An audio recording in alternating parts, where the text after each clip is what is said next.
Hello students, कैसे हो आप सब। उम्मीद करता हूँ आप सब ठीक होंगे। मैं हूँ आपके साथ ओपी तुर्किया और हम पढ़ रहे हैं क्लास 11th के ज्योग्राफी का चैप्टर थर्ड, पृथ्वी की आंतरिक संरचना। तो ये हमारे इस चैप्टर का थर्ड लेक्चर है। इससे पहले हम जो पृथ्वी के जो आंतरिक संरचना के बारे में हमें पता चलता है, उसके प्रत्यक्ष और अप्रत्यक्ष स्रोत है, उनको पढ़ चुके हैं। फिर हमने पढ़ा था भूकंप के बारे में, और उसी के भूकंप के हमने पढ़ लिया था भूकंप क्या होता है, और भूकंपीय जो तरंगे होती है उनके बारे में पढ़ लिया था। हम पढ़ते हैं भूकंप के प्रकार। भूकंप के प्रकार, भूकंप अलग अलग तरह से क्या है, चार पांच प्रकार से भूकंप है वो पैदा हो सकते हैं, या हम कह सकते हैं भूकंप किस तरह से पैदा हो सकते हैं। तो उसके कितने प्रकार हैं, मुख्य रूप से चार या पांच है। तो पहला है उसमें टेक्टोनिक भूकंप। ठीक है, टेक्टोनिक भूकंप।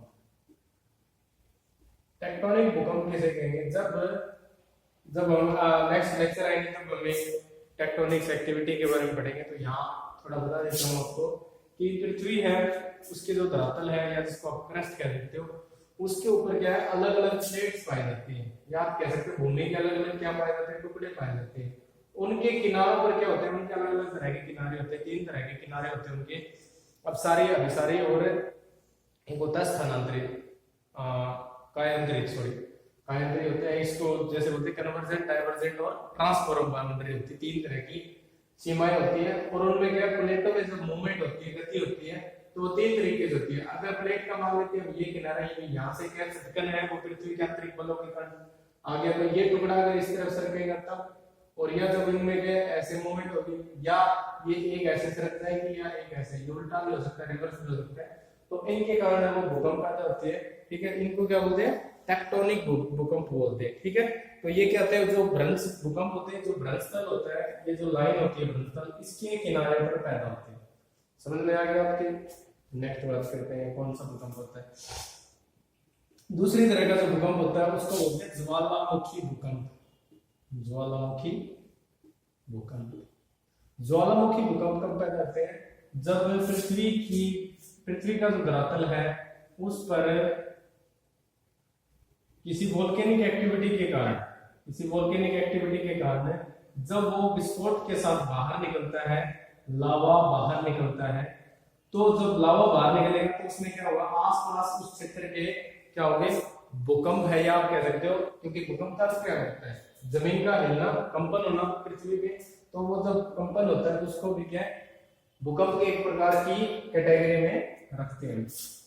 तीसरे तरह के भूकंप जो आते हैं वो आते हैं जब किसी तरह का विस्फोटक किया जाता है, जिसको हम कह सकते हैं परमाणु या रासायनिक, कोई भी हो सकता है। विस्फोट जब होता है, विस्फोट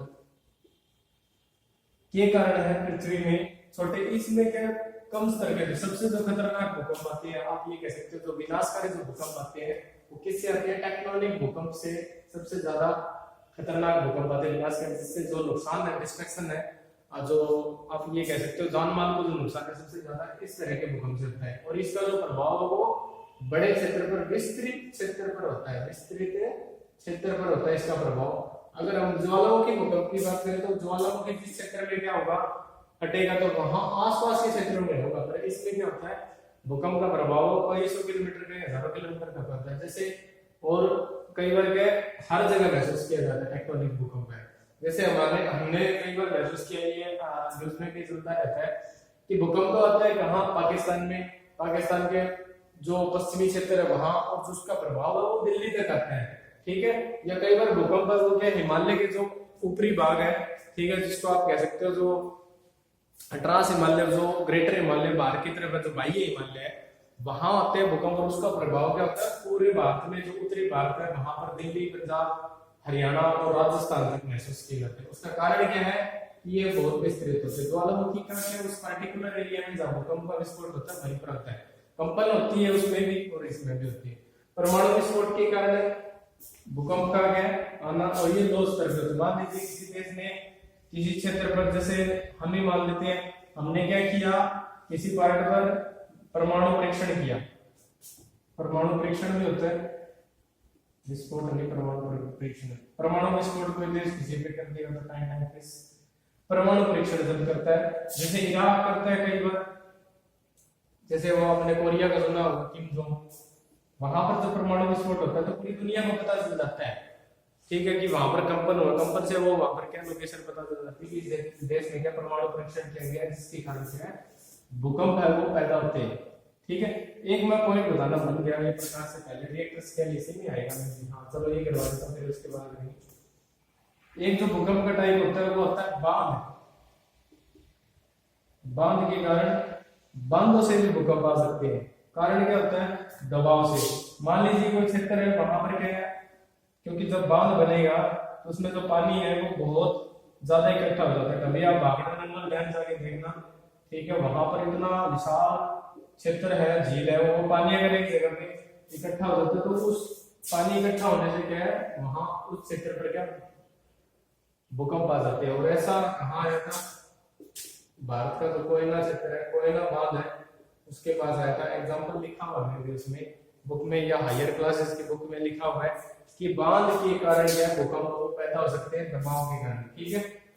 एक लास्ट रह गया खनन क्रियाओं के द्वारा, खनन यानी जिसको बोलते हैं माइनिंग एक्टिविटी। खनन जब किया जाता है तो उससे भी भूकंप बहुत छोटे स्तर के पैदा होते हैं। अब ये कैसे होगा, खनन का मतलब ये समझिए कि जब उसकी छत कोलैप्स हो जाती है उसके कारण होता है।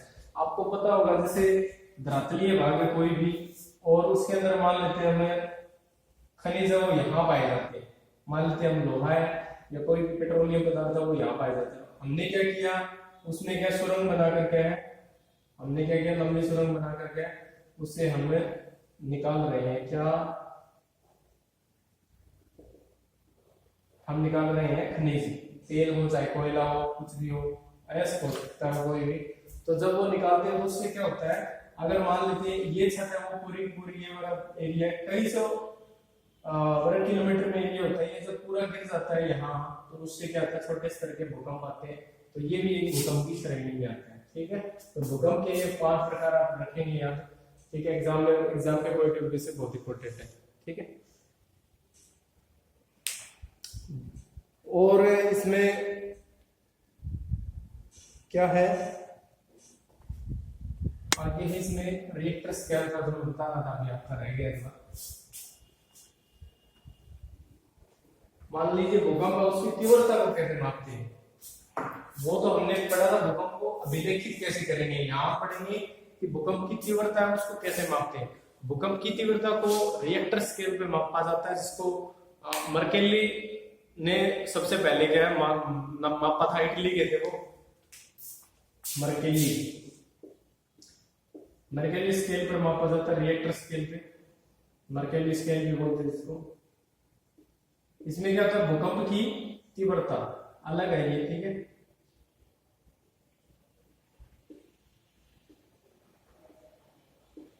भूकंप की तीव्रता मापते हो, भूकंप की तीव्रता रिएक्टर स्केल पे क्या होता है, जैसे हम मापते हैं भूकंप की तीव्रता कि वो कौन से लेवल का है, जैसे 1 से लेकर के 12 1 से 10 तक भी होता है, और वैसे इंटेंसिटी लगभग 1 से 8 तक की होती है। रिएक्टर स्केल पे क्या होता है, मानो उसका 1 से 8 तक या 1 से 10 तक 12 तक है वो होता है, मैक्सिमम कितना होता है 12 तक होता है। वैसे इस तरह के भूकंप वो आते नहीं है कभी 1 से 12 तक, ठीक है। उसमें बुक में दोनों लिख रखे हैं, 1 से 10 भी है और 1 से 12 तक भी। भूकंप वो उसकी तीव्रता मापते हैं, जैसे कि किस तरह से माप सकते हैं कि कितना तेज है। मान लीजिए 1 से 5 तक भूकंप जब आती है तो उससे कोई भी ज्यादा जान माल है उसको हानि नहीं होती, नाम मात्र की हानि होती है। मतलब जब पृथ्वी हिलती है तो हमने क्या किया, उस पृथ्वी के हिलने को शेकिंग ऑफ अर्थ को क्या मान लिया, रिएक्टर पे मान लिया कि उसकी पावर कितनी है। तो वो 1 से 5 तक जब रिएक्टर स्केल पे आता है मापते हैं उसको, तो वो क्या होता है उसकी इंटेंसिटी से जान माल को ज्यादा नुकसान होगा। 5 रिएक्टर स्केल से जितने भी ज्यादा आते हैं उनसे क्या जान माल को नुकसान में बहुत ज्यादा होता है, बिल्डिंगें गिर जाती है, रोड है वो टूट जाती है, ठीक है, और बहुत ज्यादा नुकसान होता है, बाढ़ आ जाती है, डैम टूट जाते हैं, ठीक है, तो आग भी लग जाती है। तो ये घटनाएं वो कब होगी, जब भूकंप है वो 5+ रिएक्टर स्केल पर है आएगा। ठीक है, तो ये मर्केली है, इटली के जो भूकंप के विज्ञानी थे उनके नाम पर इसका नाम पड़ा मर्केली स्केल, या जिसको रिएक्टर स्केल भी कहते हैं। और जब भूकंप की जो तीव्रता होती है, भूकंप की जो ऊर्जा है, कितनी पावर उसमें, उसको क्या है इसमें इंडिकेट किया जाता है कि 1 से लेकर 10 तक, 1 से 12 तक। ठीक है, तो वैसे मोस्टली जो भूकंप आते हैं वो कम रिएक्टर स्केल के आते हैं, ज्यादा रिएक्टर स्केल के नहीं आते। फिर भी क्या हर दिन किसी न किसी देश में, किसी भी पार्ट में पृथ्वी के, चाहे वो पता चले या ना चले, किसी समुद्र की तली में भूकंप हर दिन आता है पृथ्वी के ऊपर। ये नहीं कि किसी दिन नहीं आया, हो सकता है वो किसी दिन किसी देश में आ जाए, फिर अगले दिन दूसरे देश में आ जाए।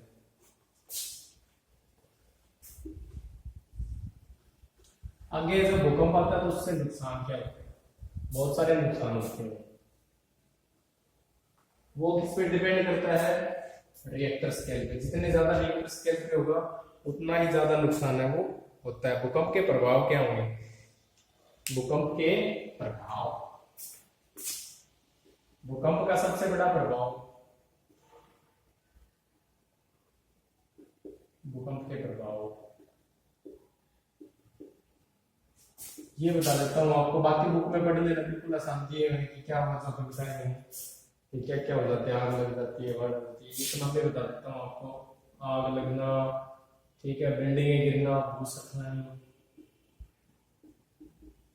लैंडस्लाइड, और क्या बोलते हैं, धरती का फटना, दरारें आ जाना। ठीक है, उसमें बहुत सारी चीजें लिखी हुई है, देख लेना आप। हिमस्खलन है, धरातलीय विस्थापन, बांध डूब जाना, आग लग जाना, इमारतें टूट जाना, वस्तुओं का गिरना, भूमि का हिलना, धरातलीय विसंगति, मड स्लाइड मतलब मिट्टी का इधर उधर हो जाना। ठीक है, ये है। मैं आपको ये बता देता हूँ इम्पोर्टेंट है। सुनामी, सुनामी कैसे पैदा होती है? भूकंप के प्रभाव से। उसमें करीबन 10 एक लिख रखे हैं, ठीक है, तो देख लेना। यहाँ नहीं लिख रहा मैंने बता दिया आपको बोल के। सुनामी का अर्थ क्या होता है? मान लीजिए हम भारत का एग्जांपल ले लेते हैं, हम दक्षिणी भारत का ले लेते हैं कि मान लेते हैं ये दक्षिणी भारत है हमारा, ठीक है, और ये है कौन सा? हिंद महासागर, हिंद महासागर। सुनामी खुद में कोई भूकंप नहीं है। आप ये कहते हो सुनामी कोई भूकंप नहीं, भी भूकंप नहीं है, ये भूकंप नहीं है। सुनामी का अर्थ क्या है? सुनामी एक समुद्री लहर है।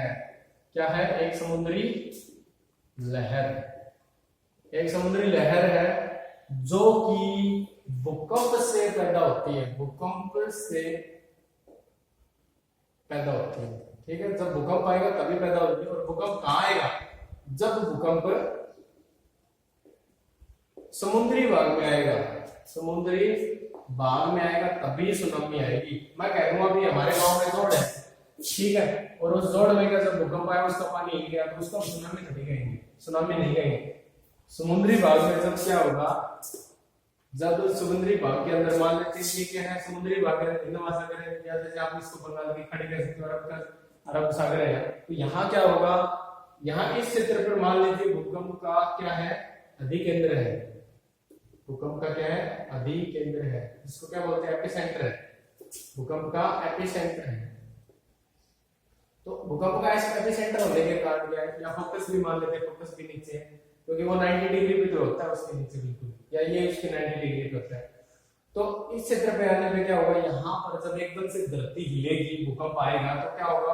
पानी में क्या होगा? लहर पैदा होगी, और ये लहर क्या होगी? बहुत ज्यादा, इनकी जो ऊंचाई होती है बहुत ज्यादा होती है। ठीक है, तो अगर एक पॉइंट आप हमेशा, एक बात हमेशा याद रखोगे कि जब भी आप समुद्र के किनारे पे गए हुए हो, अगर भूकंप आया है, वहां पर जहां आप खड़े हो समुद्री किनारे पे, या समुद्री किनारे के आसपास खड़े हो आप, या वहां पर आप गए हुए हो, तो अगर भूकंप आया तो आपके लिए अच्छा होगा कि आप तट से, समुद्री तट से दूर चले जाएं, क्योंकि अगर भूकंप आया तो वहां पर सुनामी आएगी ही आएगी। ठीक है, तो सुनामी आएगी तो क्या होती है? लहर होती है बहुत ऊंची, जिनकी जो ऊंचाई है वो कई सौ मीटर होती है। कई बार तो जैसे 10-20 मीटर, 30-40, 100 मीटर तक भी उसकी ऊंचाई है वो हो सकती है लहर की। जब वो आएगी वो तेजी से आगे बढ़ेगी, ठीक है, और वो क्या करेगी? जब सुनामी आती है तो तटीय जो क्षेत्र होते हैं, कोई भी उसे यहाँ भी हो सकता है, यहाँ अगर भूकंप आएगा सुनामी लहर है वो यहाँ भी पैदा होगी, यहाँ पर भी नुकसान करेगी। तो ये क्या होता है, सुनामी बहुत ज्यादा नुकसान करती है। ठीक है, और वो चीजें आप समझ गए होंगे कि जैसे मडस्लाइड कैसे होता है कि पर्वतीय प्रदेश है, उसको बर्फ जमी हुई है, तो जब पृथ्वी रहेगी तो वो गिर जाएगी। आग कैसे लगेगी, क्योंकि अलग अलग चीजें हैं, जैसे इलेक्ट्रिसिटी है, उसके खंभे खंभे गिर जाती है तो वो एकदम से चिंगारी करते हैं तो आग लग जाती है, बिल्डिंगें गिर जाती है। ठीक है, और जिसको बोलते हैं आप बांध भी टूट जाते हैं, बांध बनना हुआ बांध भी टूट जाती है उससे। जैसे पृथ्वी लगी तो उसमें कंक्रीट का तो ढांचा होता है, जैसे बिल्डिंग टूटेगी वैसे बांध टूटेगा। ठीक है, तो ये घटनाएं वो होती है। ओके, तो ये हो गया हमारा भूकंप का पार्ट कंप्लीट, में भी कंप्लीट हो गया। भूकंपीय तरंगे, उसकी तीव्रता भी हो चुका है, कितनी तीव्रता होती है उसकी, 1 से 12 रिएक्टर स्केल। कुछ और पॉइंट्स इसमें एक दो भूकंप से संबंधित है कि भूकंप की आवृत्ति के बारे में लिखा हुआ है कि भूकंप वो किस तरह से आता है। भूकंप एक प्राकृतिक आपदा है जिसमें जान माल की हानि है वो बहुत ज्यादा होती है। विश्व में सभी भागों में भूकंप वो आते रहते हैं, भ्रंश के किनारों पर ज्यादा आते हैं। और ज्वालामुखी व भूकंप के वितरण का वर्णन है वो आगे दिया हुआ है, वो हम पढ़ेंगे आगे। रिएक्टर स्केल पे अधिकतम तीव्रता किसको बोलते हैं, 8 तक। फिर भी क्या है, इस तरह के भूकंप 8 जो रिएक्टर स्केल होते हैं वो कहीं कहीं महसूस किए जाते हैं, वो भी 1-2 साल में। ये नहीं है कि 8 रिएक्टर के जो भूकंप है वो हर जगह हर दिन वो आते रहते हैं। फिर भी क्या है, पृथ्वी पर किसी न किसी दिन भूकंप आता रहता है। ठीक है, आगे हम बढ़ते हैं पृथ्वी के अंतरिक्ष संरचना के बारे में, जिसमें सबसे पहला है क्रस्ट। पृथ्वी की अंतरिक्ष संरचना जानते होंगे आप। हमने क्या कर लिया, पृथ्वी की अंतरिक्ष संरचना को जो प्रमाण अभी मिले हैं प्रत्यक्ष और अप्रत्यक्ष, उसके आधार पर क्या है, प्रत्यक्ष और अप्रत्यक्ष प्रमाण मिले, उसके आधार पर हमने क्या किया, पृथ्वी को 3 परतों में बांट दिया। कितनी परतों में, 3 परतों में बांट दिया। इसको बोलते हैं क्रस्ट। ठीक है, क्रस्ट। इसको बोलते हैं मेंटल।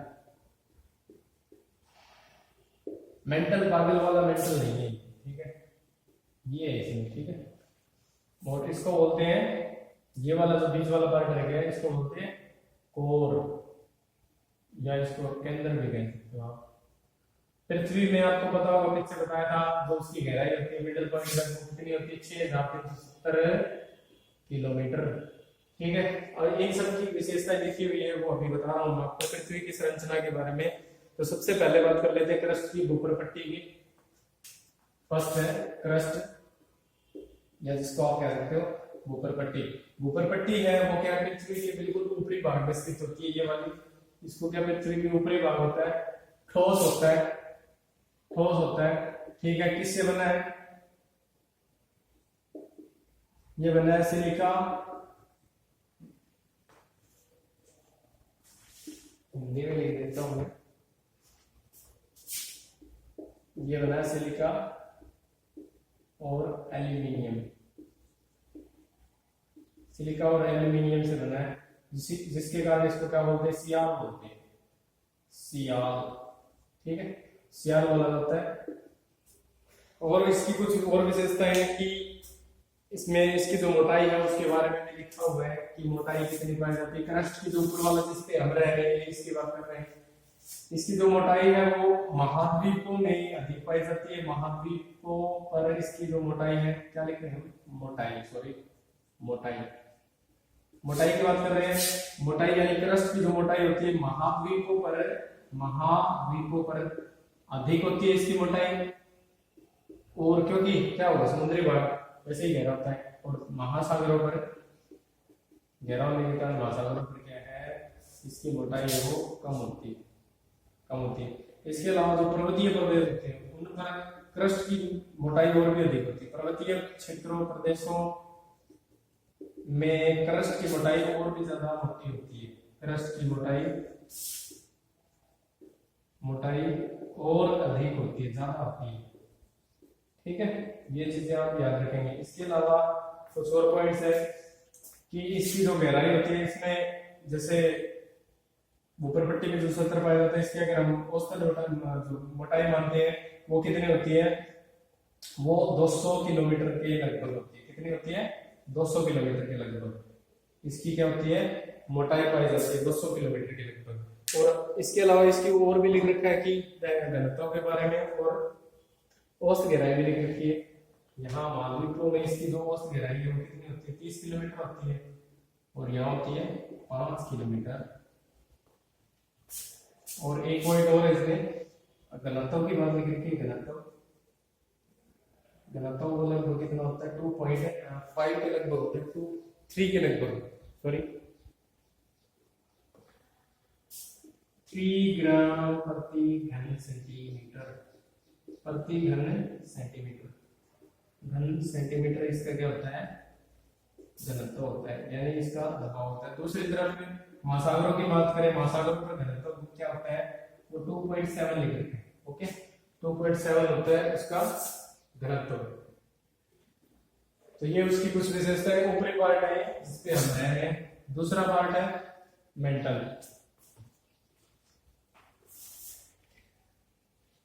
इसमें नहीं रहा, हाँ मेंटल है नेक्स्ट। दूसरा है मेंटल।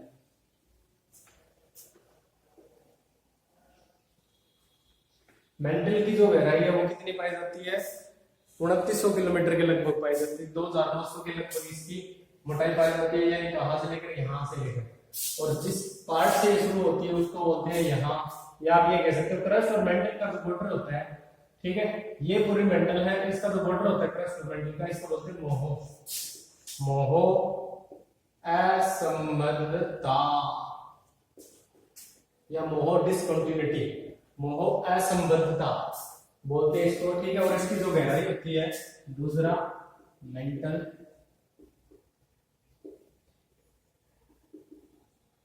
गहराई कितनी होती है इसकी, 2900 किलोमीटर होती है।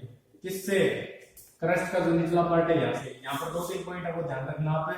एक तो लिख रखा है भूप्रपट्टी, फिर स्थनोस्फीयर लिख रखा है इसमें, दुर्बलता मंडल।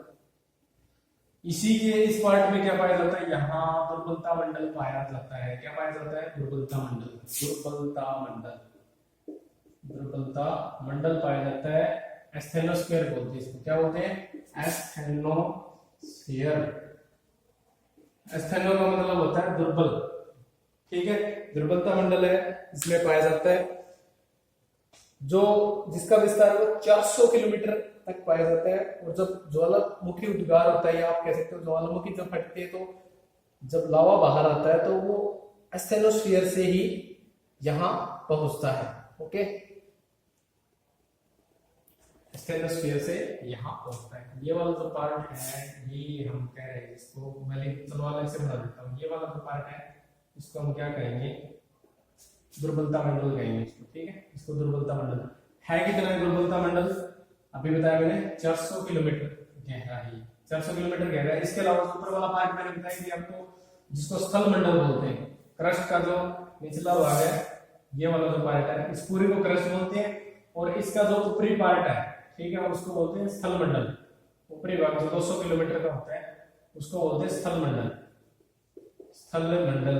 ये पूरा क्रस्ट है, और ये ऊपरी 200 किलोमीटर का जो पार्ट होता है इसको क्या बोलेंगे, स्थल मंडल, जो कितना होता है 10 से लेकर 200 किलोमीटर की गहराई तक पाया जाता है, ठीक है। और जब भूकंप आते हैं तो यहाँ पर क्या होता है, लिक्विड क्या मिलता है, मैग्मा मिलता है। लिक्विड मैग्मा है वो इस स्थेनोस्फीयर में मिलता है।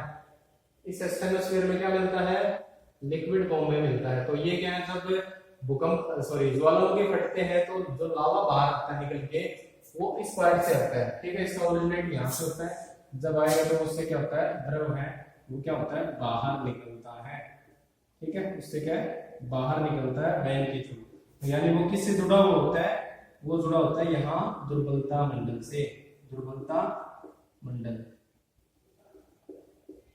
ओके, अब बात करते हैं इसके घनत्व की। मोटाई होगी इसकी, इसके घनत्व की, घनत्व है इसका 3 क्या, 3 ग्राम प्रति घन सेंटीमीटर।